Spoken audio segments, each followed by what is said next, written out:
주님께서 여러분과 함께 요한이 전한 거룩한 복음입니다.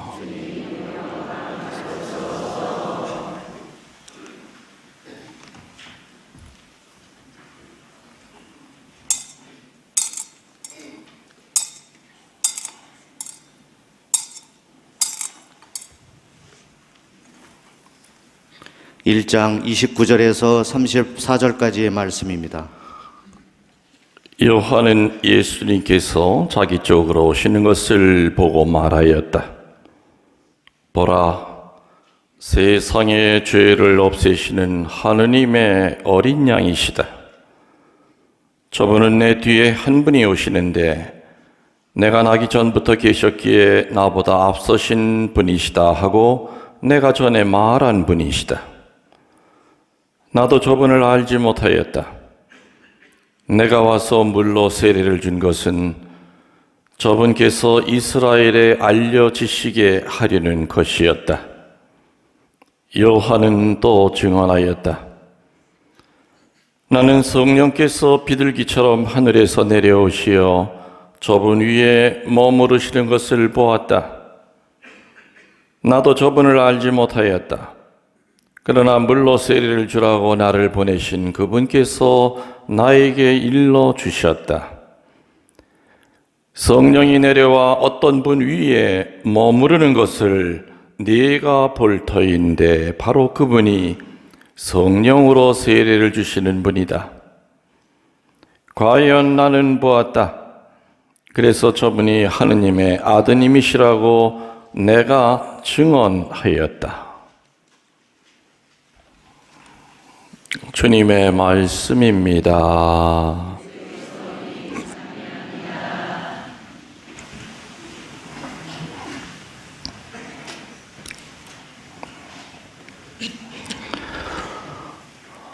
찬미 예수님,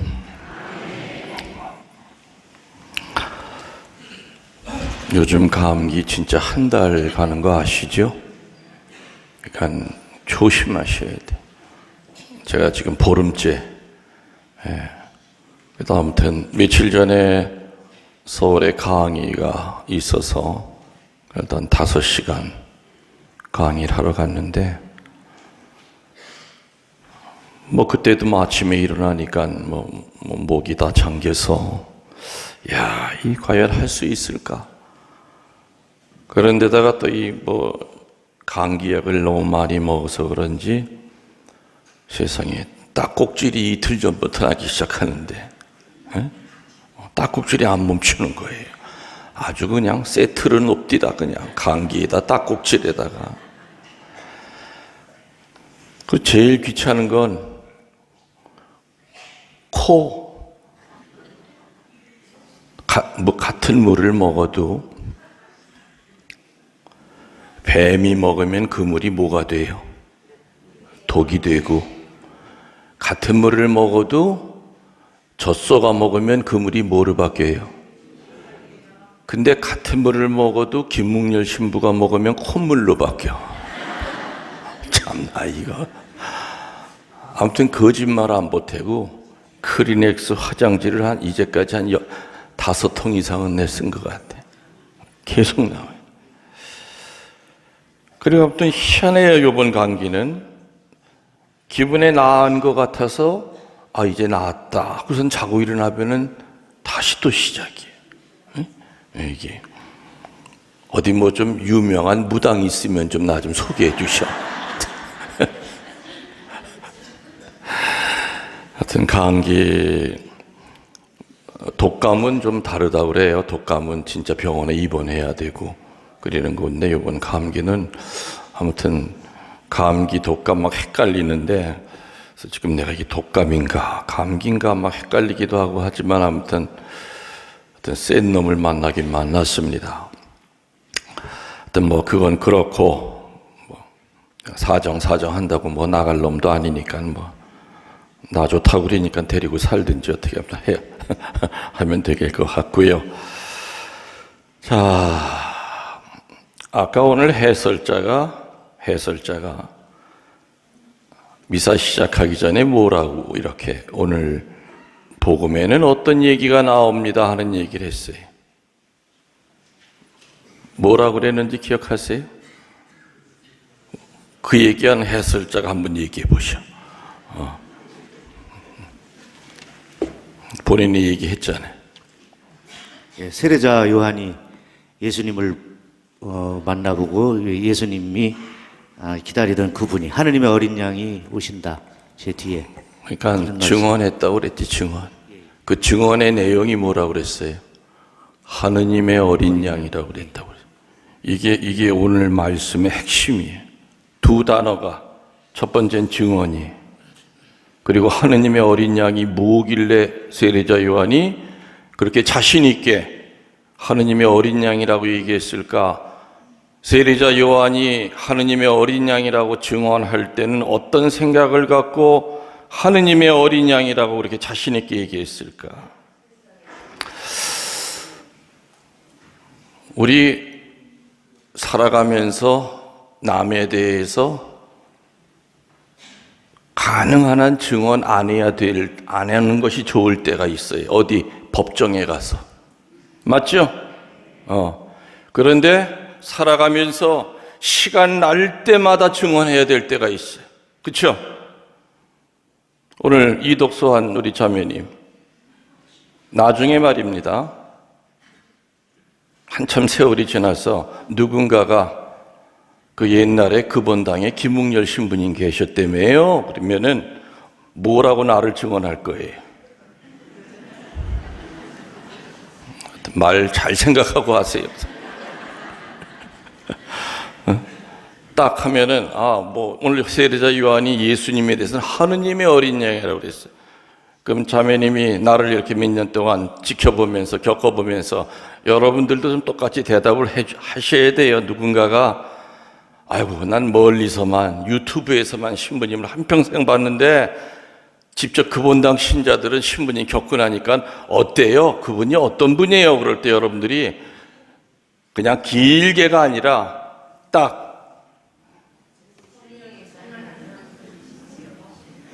콧물이 충만한 신부?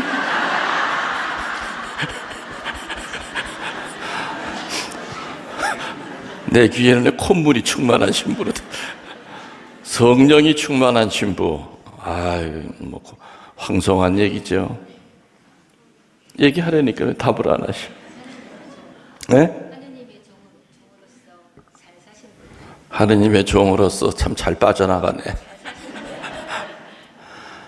나는 제일 듣고 싶은 얘기가 여러분들의 입에서 나를 증언할 때 착한 목자입니다. 그 신부님 참 착한 목자이셨어요. 그 소리 듣고 싶어요. 저에 대해서 여러분이 다른 사람한테 소개할 때 신부님 착한 목자 같아요. 그 소리 듣고 싶고 또 그 소리 들으려고 듣게끔 열심히 살고 있어요. 내 나름대로는. 그죠? 네, 착한 목자. 하느님의 어린 양이 저기 오신다고 그 외쳤던 세례자 요한은 증언을 했죠. 증언입니다. 증언은 정확해야 되고 그리고 확신이 있어야 돼요. 세례자 요한이 하느님의 어린 양이 오신다고 할 때 세례자 머릿속에는 이 하느님의 어린 양은 세 가지의 의미로 다가왔을 거예요. 첫 번째가 뭐냐? 유대인들은 최후 심판 때 어린 양이 악을 쓸어낼 거라는 것을 믿고 있었어요. 그래서 예수님한테 하느님의 어린 양이라고 했을 때 그 첫 번째 의미는 사탄을 이기는 예수님이 떠올랐던 겁니다. 뭘 이기는? 마귀를 이기는 예수님이 첫 번째로 떠올랐던 거죠. 두 번째로 떠올랐던 생각은 뭐냐? 속죄양으로 끌려가서 사람들을 대신하여 속죄 제물이 되는 바로 그 어린 양. 다시 말하면은 우리를 대신해서 속죄하시는 속죄주로서의 어린 양이 두 번째로 떠올랐던 거죠. 세 번째로 떠올랐던 것은 뭐겠습니까? 우리를 죄와 죽음으로부터 해방시키는 해방하시는 하느님의 모습이 예수님을 보고 떠오른 겁니다. 그래서 세 개가 뭐냐? 첫 번째는 구마자로서의 예수님, 두 번째로는 속죄 양으로서의 예수님, 세 번째로는 해방시키는 예수님. 이 세 가지의 테마는 너무나 넓고 깊기 때문에 지금 다뤘다간 큰일 납니다. 피정 때나 몇 시간 강의를 해야 될 얘기이기 때문에 두 번째, 세 번째 거는 생략을 하고 첫 번째 게 뭐라고 그랬죠? 사탄을 물리치는 그 예수님이 떠올랐다. 그거 가지고 한번 묵상하도록 합시다. 좀 전에 얘기했던 대로 유대인들은 최후 심판 때는 어린 양이 악을 쓸어낼 것이다. 그렇게 믿었죠. 그래서 세례자 요한에서 하느님의 어린 양이 오신다 했던 거는 어떤 마음이었느냐? 속마음은 외치고 싶었던 건 뭐냐? 사탄 이놈들, 니들 이제부터 제삿날이야. 마음대로 사람을 괴롭혀왔지만 이제부터는 예수님이 구세주께서 그렇게 내버려 두시지 않을 거다. 주님, 사탄을 좀 물리쳐 주십시오 라는 의미였던 거죠. 여러분들 하느님이 계심을 믿습니까? 믿지요? 또 마귀가 있음을 믿습니까? 왜 대답이 이렇게 자신이 없습니까? 하느님이 계심을 믿듯이 마귀도 존재한다는 걸 믿어야 됩니다. 추측하는 것이 아니라, 상상하는 것이 아니라 마귀의 존재를 믿어야 됩니다. 마귀라고 하는 놈은 수단 방법을 가리지 않고 자신을 감춥니다. 현대 신앙의 위기 중에 하나가 사탄이 없다는 사람이 없다는 쪽으로 믿는 사람이 늘어난다는 겁니다. 저명한 신학자들의 입에서도 신자들을 헷갈리게 가리킵니다. 신화다, 철학적인 개념이다. 하느님이 계심을 믿듯이 악마가 있음을 믿어야 됩니다. 악마 자체에 대한 신앙을 가지려는 게 아니죠. 악마의 존재가 있다는 걸 믿어야만 우리들이 악마들이 어떤 행동을 할 것이요, 그들의 목표가 뭐고 우리가 어떻게 대처하는지를 알게 됩니다. 오늘 비록 미사 중에 짧은 시간이지만은 악마에 대한 이야기를 좀 해드리겠습니다. 교회 박사라고 하는 대데레사 성녀는 이런 얘기를 했죠. 성숙한 신앙생활, 영성생활에 진보한 이라도 때로는 유혹에 걸려 있으면서도 까맣게 본인만 모르고 있다. 악마가 해를 끼치는 수법이 너무나 다양하기 때문에 늘 경계를 늦추지 말 것을 많은 성인 성녀들은 당부하고 있습니다. 첫 번째로 우리가 알아봐야 될 것은 악마의 활동하는 방법입니다. 방법은 크게 두 가지로 다가오는데, 첫 번째 유혹입니다. 나의 나쁜 성향, 악습, 때로는 돌에 새겨놓은 그 상처, 이런 것들을 마귀는 파악해서 욕망을 부채질합니다. 그리고 그 상처를 통해서 분노를 일으키게 만듭니다. 심지어는 양심의 영역까지 침범합니다. 창세기 3장 6절에 먹음직하고 보암직하고 영리해짐직하고 온갖 것들로 뱀은 철인간인 아담과 하와를 유혹합니다. 먹음직스러워 보이게 하고 보기에도 좋아 보이게 하고 저거 먹으면 영리해질 것처럼 보이게 하는 그런 것들로 우리를 유혹합니다.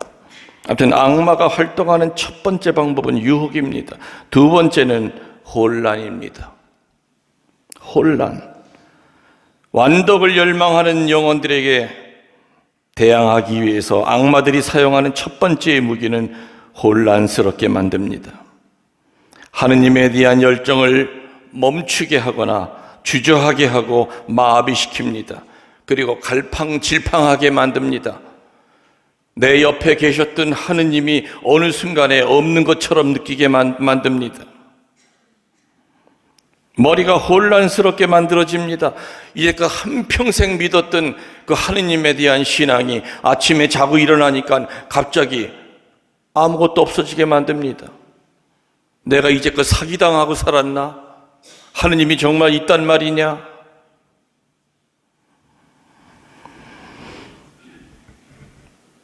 악마의 활동 방법은 유혹과 혼란이라고 하는 방법으로 활동을 합니다. 그러면 그 악마의 활동 목적은 뭐냐? 우리 영혼의 영원한 멸망을 목표로 합니다. 그러기 위해서 첫 번째 분열을 시킵니다. 인간 상호 간의 불화와 불안 이런 거를 조장합니다. 마귀는. 그리고 공포와 근심을 가져오게 합니다. 그리고 영안을 흐리게 하여 분별을 못하게 합니다. 영의 능력을 떨어지게 합니다. 그리고 소란하게 합니다. 소란이라고 하는 것은 밖에가 시끄러운 것만이 소란이 아닐 겁니다. 사방은 조용해도 내 속이 시끄러울 수가 있습니다. 내적 삶 안에 들어와서 내 마음을 뒤집어 놓고 소란을 피웁니다. 여섯 번째는 절망을 하게 만듭니다. 이 절망이라고 하는 것은 사탄이 쓰는 도구입니다. 그러면 악마의 먹잇감은 어떤 자들이겠는가? 첫 번째, 기도하지 않는 자입니다. 두 번째, 계시 진리에 무관심한 사람, 다시 말하면은 성경을 가까이 하지 않는 자들입니다. 악마의 밥입니다. 그리고 세 번째, 늘 상상의 도취에 사는 자입니다. 그 다음에 의지가 허약한 자, 병약한 자, 성격이 지극히 소심한 사람, 그리고 우울한 성격, 이성의 조절이 약한 영혼, 하느님과 재물을 양다리에 걸치고 사는 자들, 위선자들, 가짜 겸손한 자들, 그리고 하느님께 불순종하지 않는 자들이 바로 악마의 먹이 대상입니다. 자, 그러면 이 악마를 대처하는 방안이 뭔가? 첫 번째는 지나친 걱정, 근심에 빠지지 말 거를 성인들은 권고합니다. 우리의 오관은 늘 세상을 향해 열려 있기 때문에 또 우리의 역사 안에는, 내 개인의 역사 안에는 좋은 것만 남아있지 않기 때문에 어둠과 빛이 공존합니다. 어둠 쪽에 한번 꽂히기 시작하면 자꾸 혼란이 오고 두렵죠. 걱정이 됩니다. 지나친 걱정, 근심을 버리려는 겁니다. 다른 말로 하면 담대하게 살아라. 담대한 마음을 가지고 살아라. 그래서 내가 늘 얘기 드리죠. 이 김웅열 신부가 사제생활 할 수 있었던 것은, 이 긴 세월 동안 사제로 남아있을 수 있었던 것은 믿음의 세 가지의 기둥을 붙들고 살았기 때문이라고 그랬습니다. 첫 번째 기둥은 뭡니까? 주님은 김웅열 신부 사랑하고 있음을 믿습니다. 두 번째 기둥은 주님은 이 김 신부의 어려움 반드시 해결해 주실 것을 믿습니다. 세 번째 믿음의 기둥은 주님은 김 신부의 앞길 선하게 예비하고 계심을 믿습니다. 이 세 가지의 믿음의 기둥을 붙들고 살 때는 지나친 걱정, 근심의 노예가 되질 않을 겁니다. 배짱 있게 살려는 겁니다. 십자가가 오더라도 너 와봐라. 내 눈 하나 깜짝 안 한다. 내 뒤에는 든든한 하느님이 계시고 내 앞길 예비하시는 주님이 나를 지키고 계신데 어디 네가 내 머리카락 하나 건드릴 것 같았냐. 담대한 마음이 악마의 대처 방법 첫 번째입니다. 아멘. 두 번째로 교회는 준성사를 사용하라고 가르칩니다. 뭘 사용하라고요? 준성사는 성수입니다. 성수라든지 평신도 드린 여러분이 할 수 있는 구마경 있죠? 나자렛 주 예수 그리스도의 이름으로 명령한다. 사탄아 물러가라. 주 예수 그리스도에게로 가거라. 나자렛 주 예수 그리스도의 이름으로 명령한다. 내 영혼을 혼란케 하는 음란 마귀야, 당장 떠나거라. 예수 그리스도에게로 가거라. 교만의 마귀야, 음란의 마귀야, 분노의 마귀야. 구마경을 자주 하라고 가리킵니다.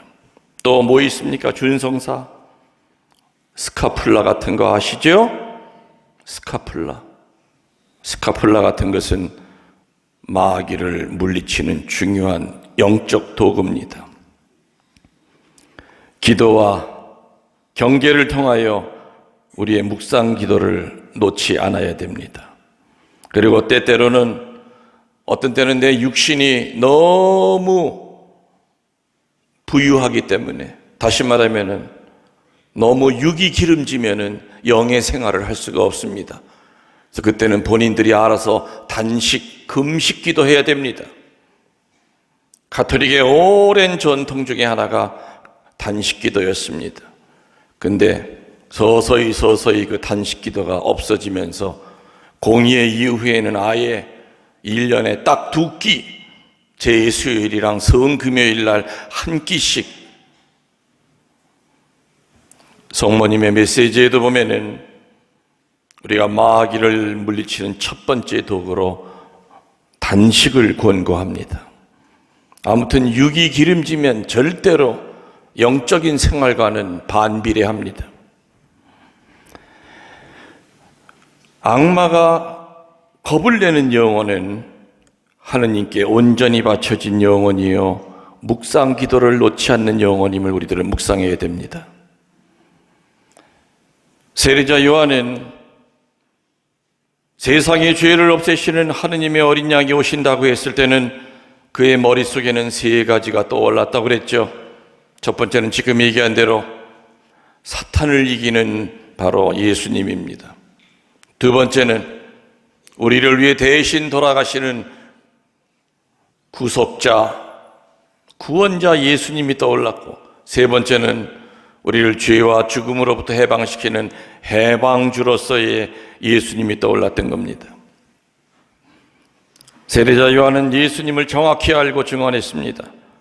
세례자 요한이 주님을 정확히 안 것은 지식에 의해서가 아니라 성령의 도우심을 받아서였습니다. 성령의 도우심을 받아야만 그리스도를 알아볼 수 있는 눈을 가질 수 있고 증거할 수 있다는 것을 명심하도록 합시다. 세례자 요한처럼 겸손과 인내심을 가지고 세상에 나가 예수님을 증거하는 삶을 살도록 하며, 또 오늘 배우고 묵상한 사탄의 방법과 사탄의 목적과 사탄이 노리는 그 인간이 되지 않기 위하여 기도 생활, 성사 생활에 충실하도록 애씁시다.